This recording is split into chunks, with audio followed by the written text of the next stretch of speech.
Shopping पे इतना पैसा खर्च करने के लिए किसने बोला था तुमको? मैं कौन सा तुम्हारे पैसे खर्च करके आई हूँ, इससे तुम्हें क्या मतलब? मेरे पैसे खर्च नहीं किए तो किसके किए और कहाँ से किए? क्योंकि तुम तो कमाती भी नहीं हो, तो लाए कहाँ से? मैंने दिए थे।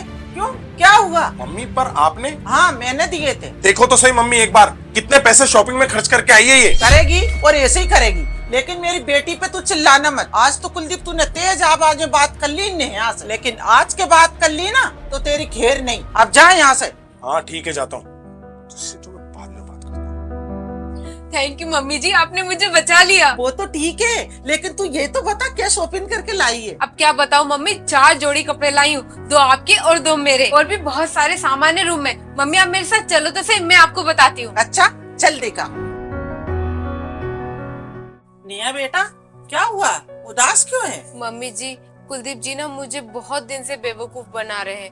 हमेशा यूँ बोलते हैं कि तुम्हें घुमाने लेके जाऊंगा, घुमाने लेके जाऊंगा, पर अब तक कहीं पर भी नहीं लेकर गए। कितने ही महीने हो गए, हमेशा मुझे टालते ही रहते हैं। कभी कहते हैं ऑफिस मीटिंग आ गई, कभी कहते हैं काम है, बस कुछ न कुछ कह के हमेशा टालते ही रहते हैं। बस बेटा, इतनी सी बात है। तू टिकट बुक कर, जहाँ तुझे जाना है। हम दोनों साथ में चलेंगे और मजे करेंगे। सच में मम्मी जी, हम दोनों साथ में जाएंगे? हाँ जरूर जाएंगे। कुलदीप के भरोसे बैठी रहेगी ना तो तुझे वो कहीं नहीं ले जाएगा, और तू जिंदगी भर घर में ही बैठी रहेगी। अब तू मुझे ही देख ले, मैंने सारी जिंदगी घर में ही बैठ के निकाल दी, क्योंकि तेरे ससुर के पास मेरे लिए कभी भी टाइम नहीं मिला। मैं जब भी उनसे घूमने की बोल देती थी तो हमेशा टाल देते थे। पूरी जिंदगी निकाल दी उनने, सारे बहाने बनाते बनाते। और अब जब जाने को बोलती हूँ तो अब बोलते हैं कि उम्र ही निकल गई। अब तू ही बता, उनकी भले ही उम्र हो गई हो, लेकिन मेरा तो मन करता है ना घूमने का। चलो तो फिर ठीक है, आज ही मैं दुबई की टिकट बुक करती हूँ। हम दोनों फुल एंजॉय करेंगे, बीचेस पे जाएंगे और मजे करेंगे। तो देर किस बात की,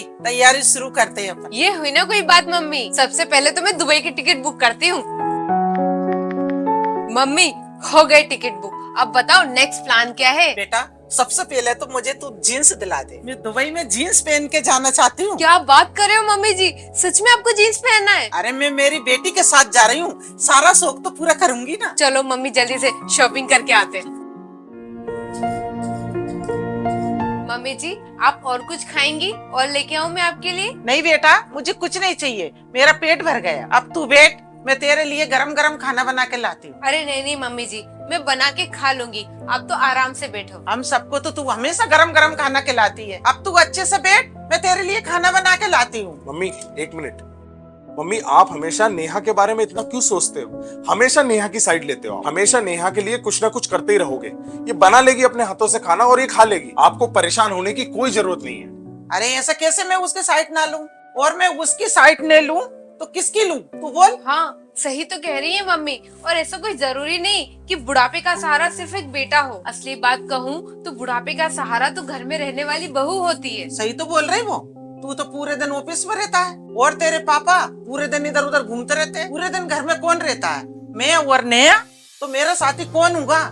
नेहा ही हुई ना। तुझे पता कि नेहा है ना, मेरा हर समय ध्यान रखती है, मैं कब गोली खाती हूँ और मुझे कब हॉस्पिटल जाना है, और ये सब कुछ नेहा को पता है। तुझे कुछ पता है क्या, मैं कब कौन सी दवा खाती हूँ? अरे जब मेरा ये इतना ध्यान देती है तो मेरा भी तो फर्ज बनता है कि मैं इसका भी ध्यान दूं। मम्मी जी मैं आपको एक बात बताऊं, मैं बहुत दिन से सोच रही थी कि मैं आपको अपने दिल की बात बताऊं, पर आज वो मौका आया है जिस दिन मैं आपको बता सकती हूँ। मैंने शादी से पहले कभी नहीं सोचा था कि आप जैसी अंडरस्टैंडिंग सास मुझे मिलेगी। बेटा किसने बोला मैं तेरी सास हूँ? मैं तो तेरी माँ हूँ। ये सुनकर मुझे मम्मी बहुत अच्छा लगा, और आप तो मेरी माँ ही हो। इस घर में आप मुझे अपनी बेटी की तरह ही तो रखती हो, और मैं तो ये कहूँगी कि हर लड़की को आपके जैसी सास मिले, ताकि किसी भी लड़की को अपने मायके की कमी महसूस ना हो।